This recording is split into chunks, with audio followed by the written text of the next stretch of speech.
Shalom. All praises to the Heavenly Father. Hatun Apukuya. Praise be to the earthly mother, the Pachamama, and all of her earthly angels, the Huaca.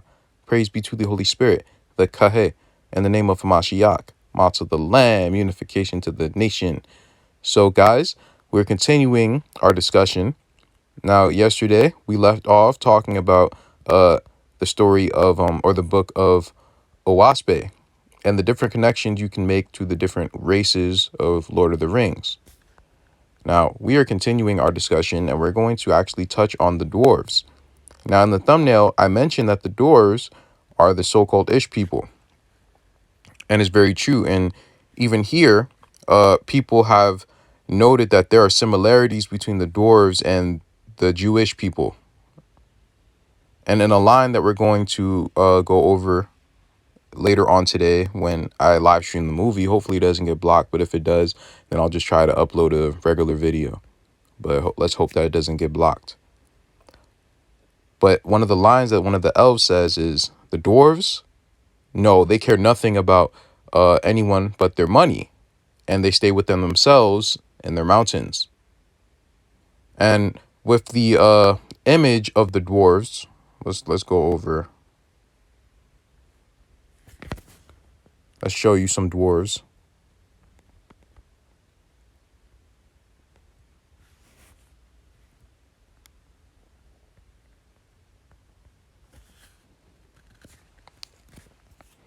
These are how the dwarves look, right? Get a good look at them.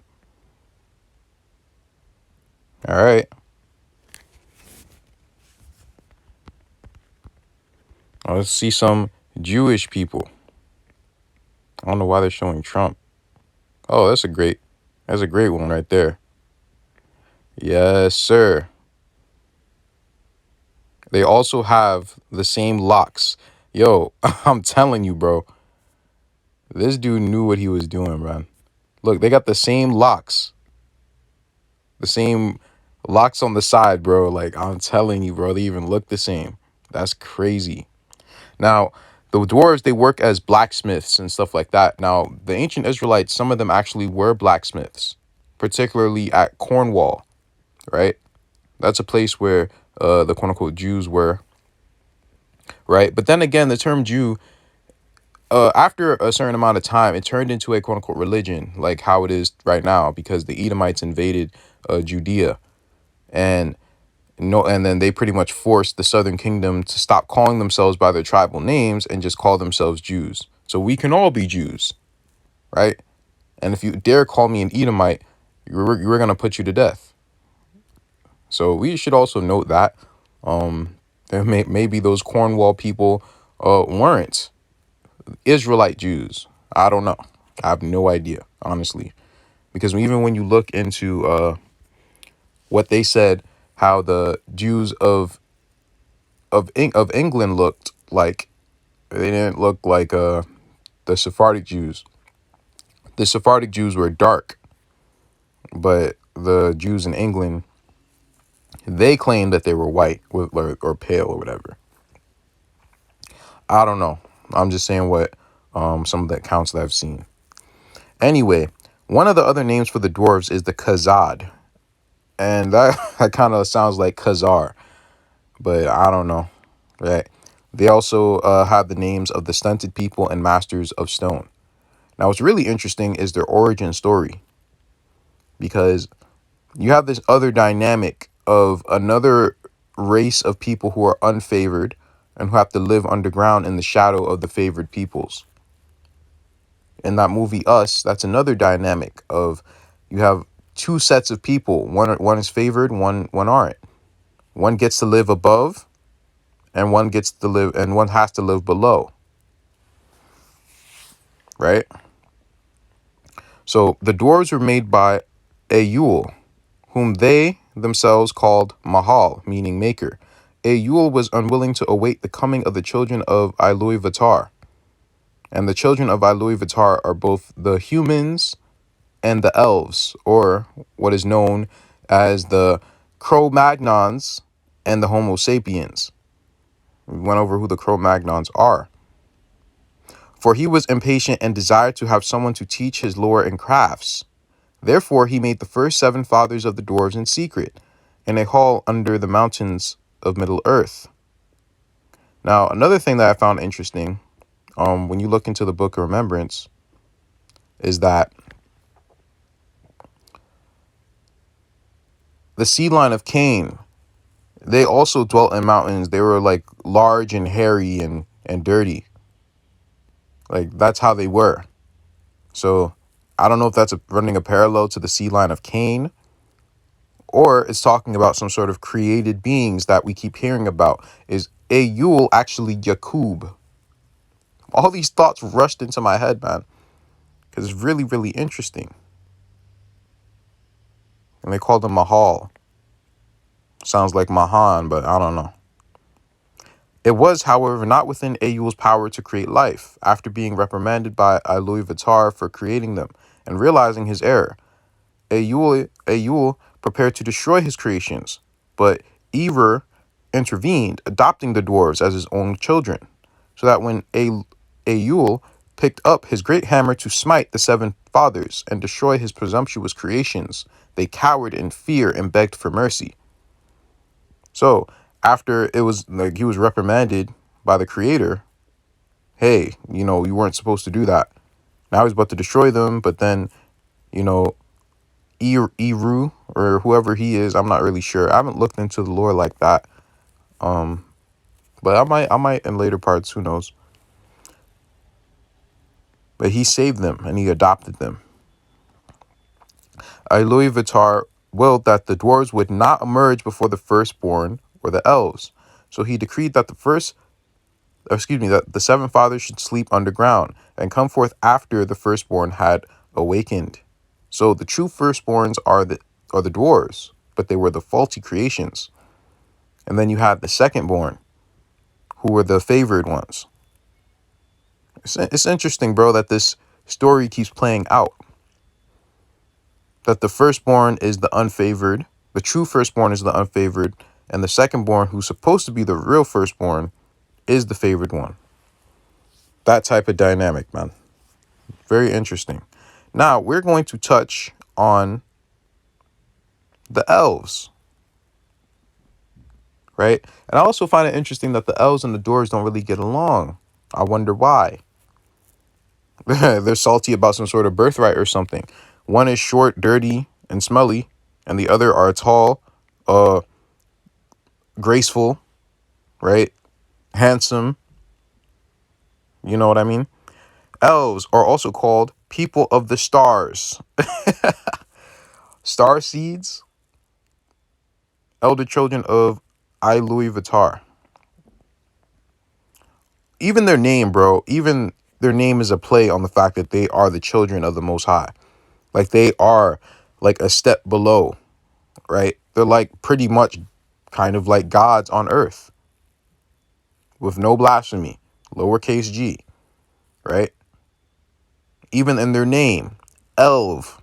That is a mix between the two words of El, or God, and self, or human. Elves, or elf. El and self. Elves who call themselves Quindi, and who in lore are commonly referred to as the Eldar, Eldarin, were the first and eldest of the children of Iluvatar, and are considered to be the fairest and wisest of any race of Arda given Spatians. The fairest and the wisest. Everybody wanted a piece of the elf, particularly the other nation and the elfish women.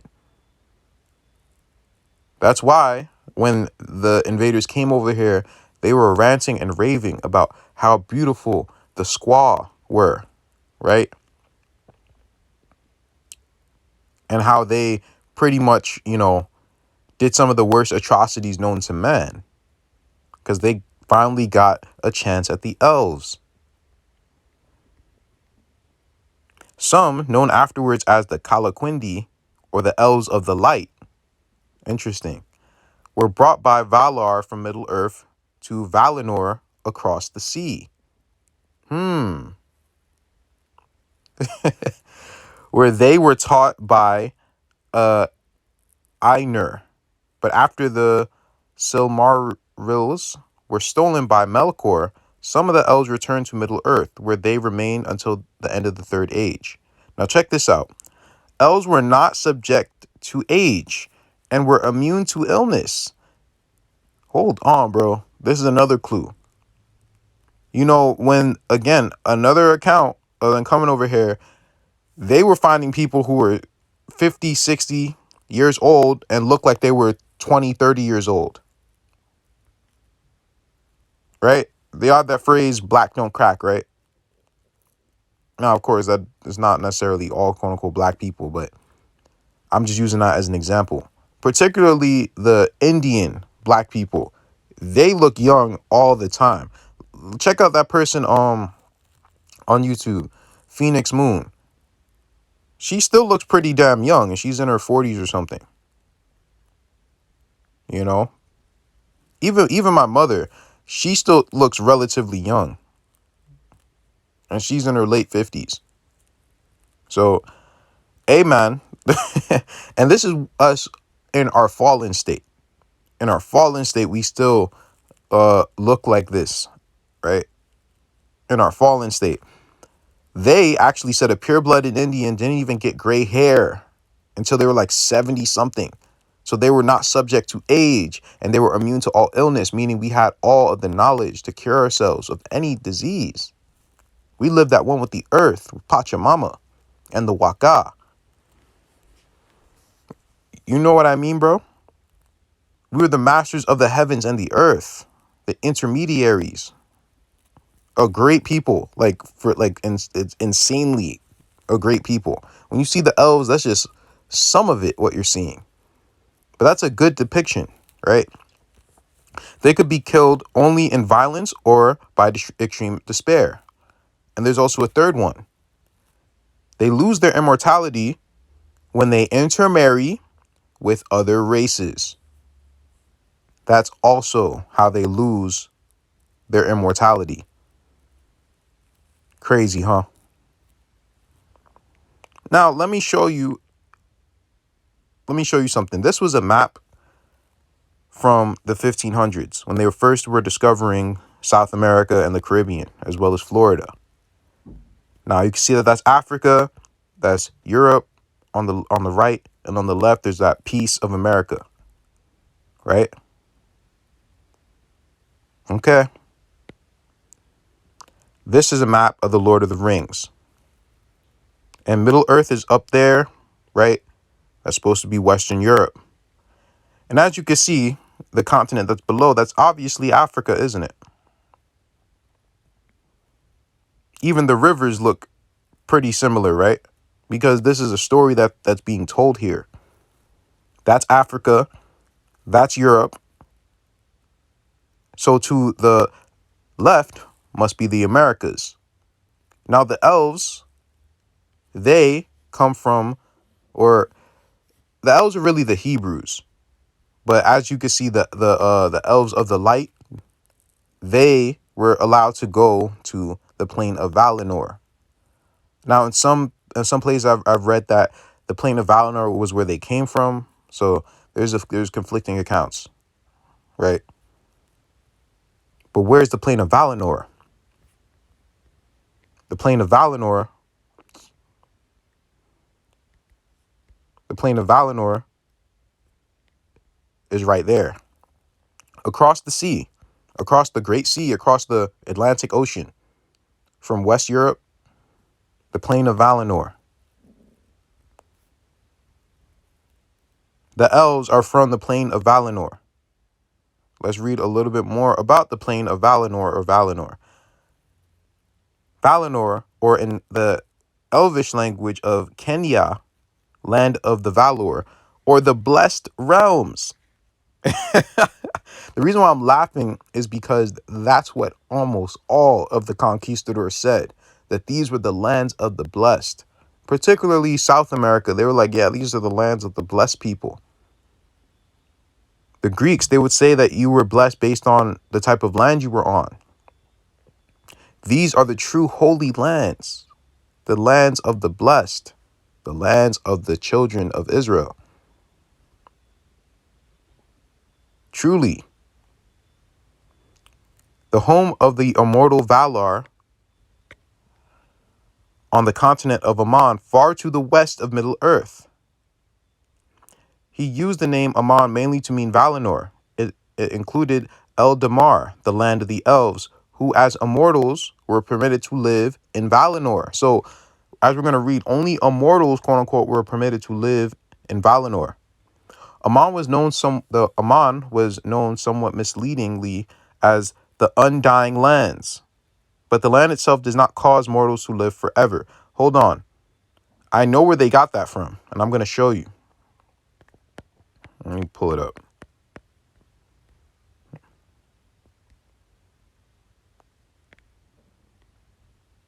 This is the secret doctrine of Blavatsky. I forgot her first name. Now, this is supposed to be the cradle of all civilization, the imperishable sacred land. The reasons for this name are explained as follows. The sacred land, of which more later on is stated never to have shared the fate of the other continents, because it is the only one whose destiny it is to last from the beginning to the end of the Manvantara. Throughout each round, it is the cradle of the first man and the dwelling of the last divine mortal, chosen as the Shista for the future seed of humanity. Of this mysterious and sacred land is very little can be said, except perhaps according to a poetical expression in one of the commentaries that the polar star has its watchful eye upon it, from the dawn to the close of the twilight of a day of the great breath. This is where the Garden of Eden is, the sacred imperishable land, or the imperishable sacred land, the undying land, the land that will never be destroyed. That's talking about South America. I'm going to show you, right?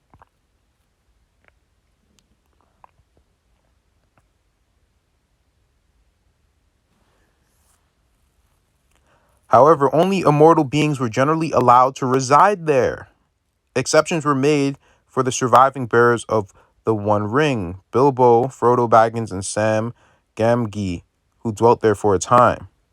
Scholars have described the similarity of Tolkien's myth of the attempt of Numenor to capture Aman to the biblical Tower of Babel and the ancient Greek Atlantis, and the resulting destruction in both cases. They note, too, that immortals' stay in Valinor is only temporary, not conferring immortality, just as in Dante's Paradiso. The earthly paradise is only a preparation for the celestial paradise that is above. Again, that's exactly what they said when they came to South America and the Caribbean. This is exactly what they said. They said this is the earthly paradise. They said the Orinoco River must have been one of the four rivers that flowed out of the earthly paradise. They named Brazil after the Irish legend of High Brazil, which is supposed to be the land of the blessed. There's just too much information to include in this video, so I didn't get it. But yes, that is known as the land of the blessed. We'll go over it another time. They knew about this place, the land of the elves. Let me get one more, because the elvish language is called Kenya, right? Kenya is a constructed language, one of those devised from, J.R.R. Tolkien, for the elves in his Middle Earth fiction. Kenya translates as simply language, or in contrast to other languages that the elves met later in their long history, elf language. So Kenya just means language. Well, what does that sound like? It sounds like Quechua. And we've gone over this in the community tab before. It's usually called Runasimi, or the people's language. Bro, they know who we are, bro. I'm telling you, they know who we are. They know that we're the elves. They know about this stuff, man. In fact, I think I got one more. in the Book of Mormon.